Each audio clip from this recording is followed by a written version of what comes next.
this video, I'm going to show you how to fix your Samsung dryer when it gets stuck on the cooling message. This usually means the dryer isn't finishing its cycle properly, but the fix is simple. First, unplug your dryer for about 5 minutes to reset its system. This can clear any temporary errors causing the cooling message to stay on. Next, check the lint filter and clean it thoroughly. Lint buildup can affect airflow and cause the dryer to overheat or get stuck in cooling mode. Also, inspect the vent hose at the back. Make sure it's not blocked, kinked, or clogged with lint. Proper airflow is key for the dryer to finish cycles correctly.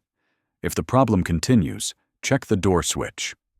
If it's faulty, the dryer might think the door is open and won't finish the cycle. You can test the switch with a multimeter or have a technician look at it. If none of these steps work, there could be a faulty sensor or control board, so contacting Samsung support or a repair professional is a good idea. If this video helped you, please like and subscribe to the channel for more easy appliance fixes.